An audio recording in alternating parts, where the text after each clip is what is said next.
This is absolutely outrageous attack on Joe Biden. There's no evidence whatsoever that he's done anything wrong. No evidence of wrongdoing tied to his son Hunter Biden's Ukraine business has actually been found. He had no evidence of wrongdoing by either Biden. And again, there is just no evidence at this point in time that Joe or Hunter Biden did anything inappropriate here. Not one single fact ever uncovered by anyone that he did anything unethical. Now it's Hunter Biden. There's always a diversion. They are always looking for a shiny object to divert attention. Julian, the magic words now for Republicans are Hunter Biden. Like, that is the get-out-of-jail-free card. The Trump Republicans are so bad, so the press has to compensate by playing up Biden and Hillary scandals. There are no scandals from the Biden White House about anything. We should be clear, there's never been any evidence of a link between President Biden and any wrongdoing that Hunter Biden may have committed. It's called the big lie. There's no evidence. There is zero evidence, as Biden said today. President Biden said he has not received any money from business with his family. There is no evidence to date Joe Biden has received large sums of money. Biden is chump change compared to what the Trump kids took in during the Trump presidency. When you're talking about the investigation around Joe Biden in particular, at this point, there isn't enough information to suggest that there's a whole lot more digging to take place. First of all, my son's done nothing wrong. I trust him. I have faith in him. And it impacts my presidency by making me feel proud of him. Because it's a 2-year revenge tour to make up for how they believe Donald Trump was treated. So they'll investigate everything and anything related to Biden, even if there's no evidence there and there are no facts there. It has been nearly 4 years. So what exactly happened to law in America? What happened to consequences, to the idea that you pay for your crime, that crime doesn't pay? Our nation today is in the throes of a new era, one we have never experienced before, and one that could destroy us, our republic, our Constitution, and democracy forever if we do not take a stand today. Politicians for decades have escaped punishment for their crimes, using power and money and position to ensure they go scot-free. But it has never been this widespread and this obvious. And never before has that breakdown of law and order reached our streets and the everyday American in such drastic proportions as well.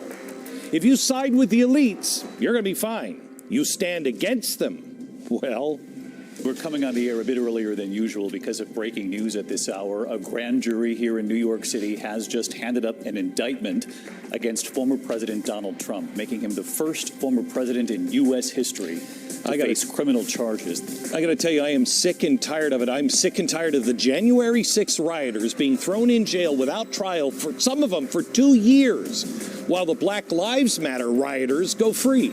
I am sick and tired of our system that charges a veteran in New York on a subway with manslaughter for acting in self-defense and the defense of others.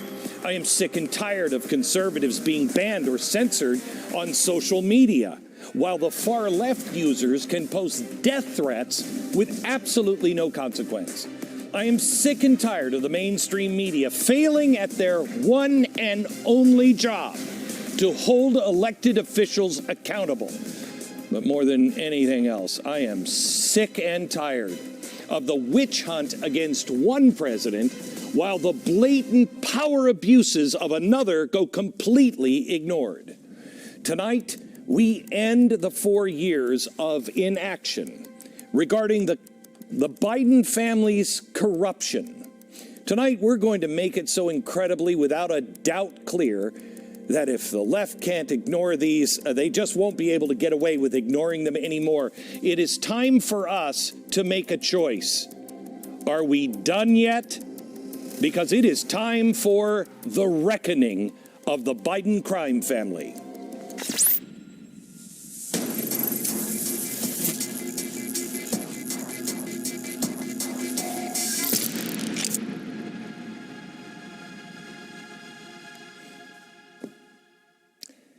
Hello, America. I want to tell you something right off the top. There hopefully people that have not watched me for a long time or not seen the show or are skeptical because they haven't really been paying that much attention. Hopefully they're with you at the home and you're watching it together. I want them to know that there are no commercials for the next, 90 minutes, maybe up to 2 hours. No commercials at all. This costs this network a fortune to do this. But we feel it's really important to do it because the only one we answer to is you. You know how PBS always says, sponsored by, paid for by viewers like you? No, because they also have the Ford Foundation and everybody else. This one is not sponsored by viewers like you. It is you, because you are the only ones we answer to in the end. We built the Blaze for that for a reason, and I'll explain a little bit more here in just a second. But tonight's show is called The Reckoning, and it is actually the first of a new series. We chose the words The Reckoning for a very specific reason. It's because the time for talk is over. Now is the time for action. Now is the time to hold those in power to account. And everybody in America says, I know, but what are you going to do? Because we are holding the powerful accountable this evening, we also have to be realistic about the odds and the risks. I think we have come up with something that if we all work together on, it will work. But we're also poking a global bear right in the eye. My intent is to give you a constitutional stick that we can all use to stick in the eyes of justice so she is blind again. If Donald Trump did something wrong, I would have wanted him to be impeached, removed from office, and maybe go to jail. If Biden does something wrong, I'd want him impeached and go to jail if he did anything illegal. I want it the same on both sides. But nobody seems to believe that anymore. But I think you do. It's not my way or the highway. This is a country of laws. We are a nation of laws and not of men. But that has been flipped on us. Now we are a nation of men. If you're the right man, you're fine. You're the wrong man, they'll destroy you.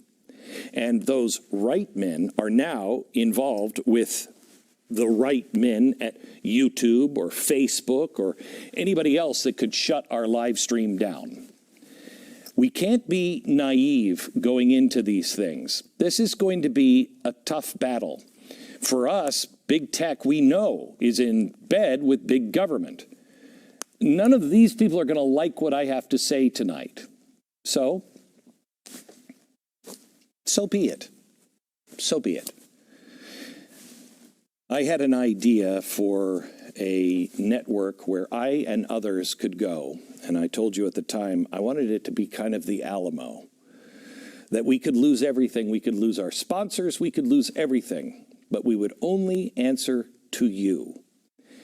Blaze TV is the only place where you'll be able to watch this special.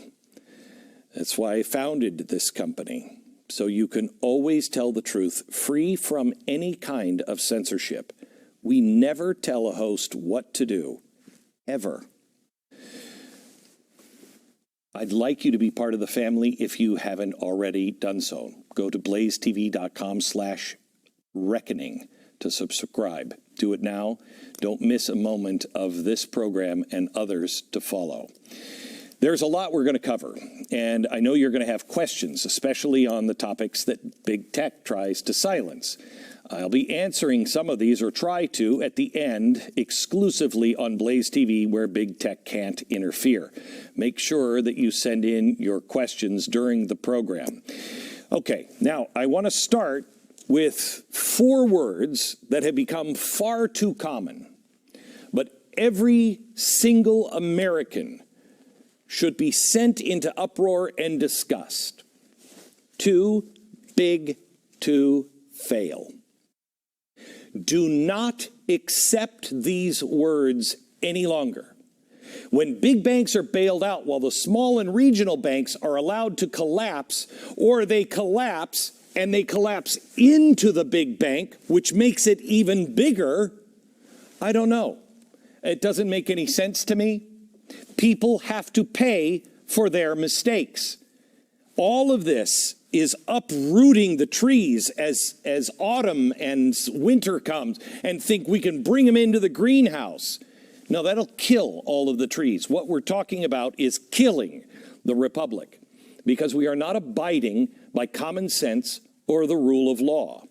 I'm a little pissed off when people like Hillary Clinton sit in front of Congress and say, what difference does it make after 4 Americans died in Benghazi?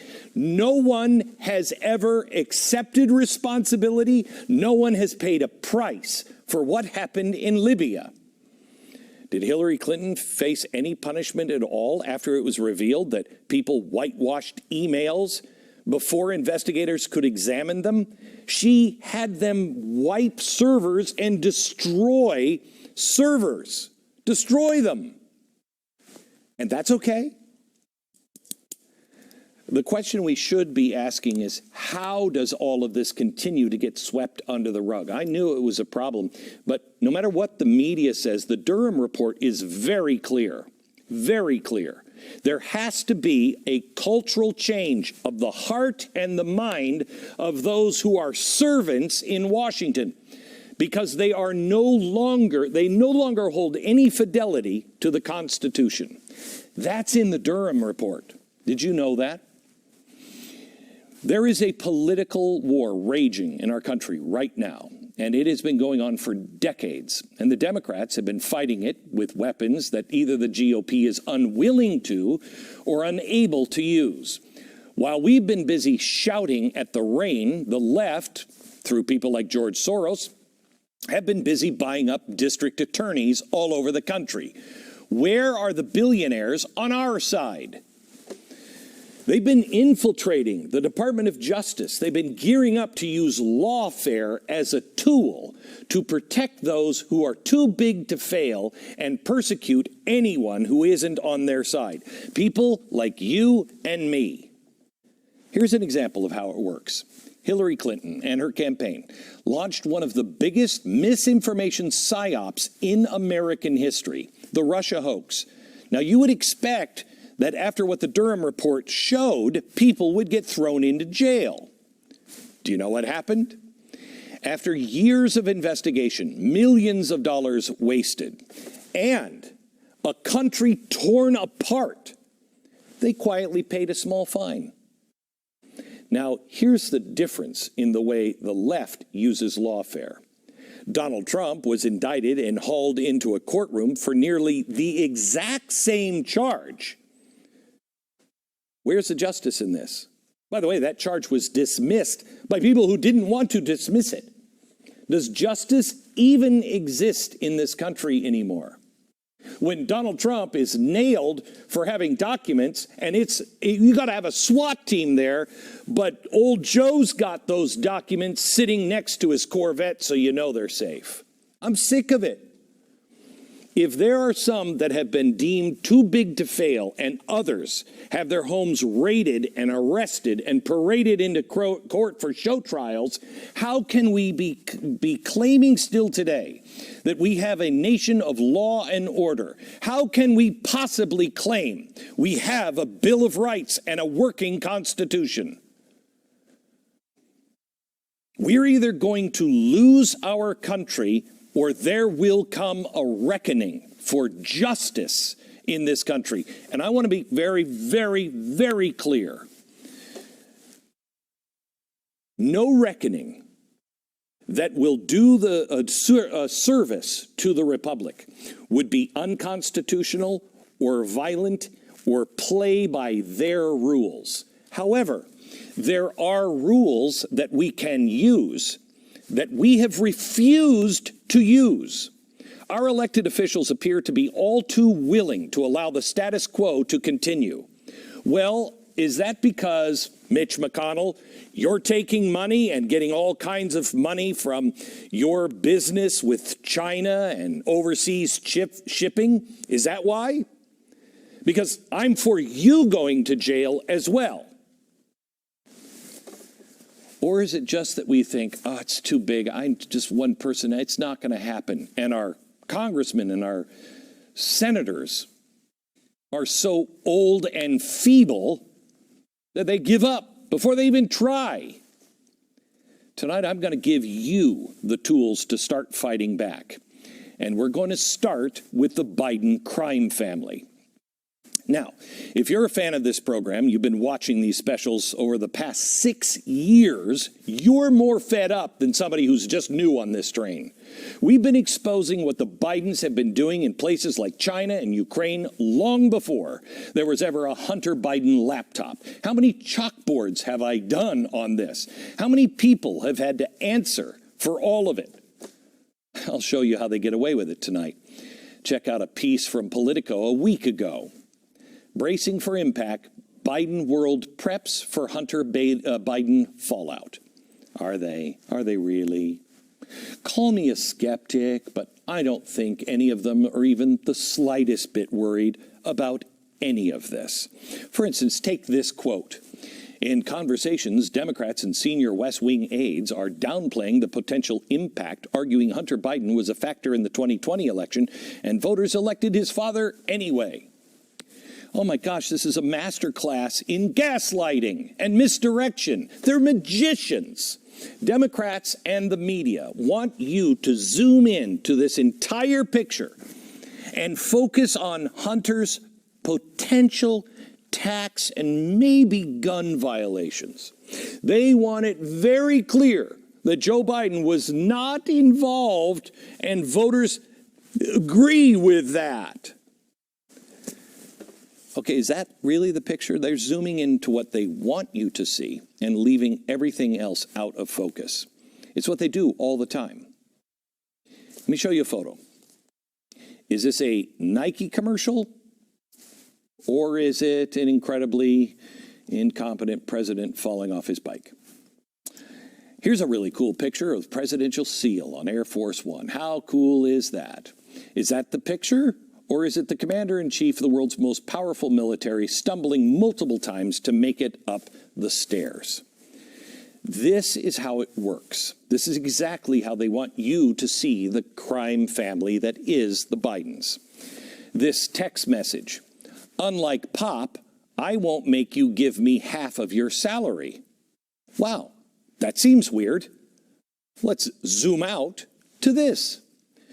Zoom out further to this. The bigger picture becomes a lot more clear, and things they don't want you to see also become more clear.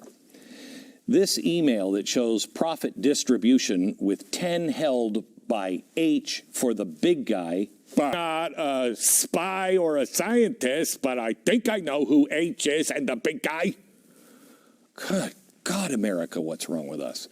It starts to make a lot more sense now that we have discovered the Biden family received over $10 million from foreigners for services that we just can't figure out what they were. They've got a lot of companies out there, these Bidens, but a lot of them don't have any employees or make or sell any products.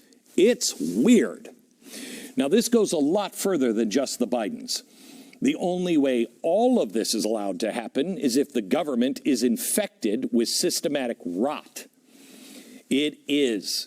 It's systemic over all of it. FBI, DOJ, IRS, intelligence agencies, the State Department. We continue down this road where a select few are too big to fail and are protected. Kiss your security goodbye. Listen to this. The president's kids have huge hidden bank accounts in other parts of the world. They hide behind diplomatic and political immunity. They own multiple homes in expensive areas, take lavish vacations. They hang out with celebrities and billionaire tycoons. They do all of this out in the open as their father holds the highest political position in the country, and no one questions where all of this wealth and privilege comes from. Law enforcement looks the other way, either because they're scared or they're on the take themselves. Does this sound like a country you want to live in? Oh, by the way, does this sound like this country? I mean, no, because it's not. I wasn't talking about Joe Biden. I was actually referring to the family of both Hugo Chavez and Nicolas Maduro in Venezuela. That's the way it works there. And we are traveling on that road. And they ignored it there, and everywhere else it pops up. We must not. People like you and me fight for the scraps left in the street. Food becomes a luxury item where the political elites, who are all too big to fail, chomp down on their empanadas right in front of our faces. If we continue on this path, this is our future. It is time that we put a stop to it. I'm going to zoom out further and give you the full picture of the Biden family and what they've been doing. And how do you think the GOP is responding to this? Well, I would say it's the same old song and dance. But at least some of them are standing up.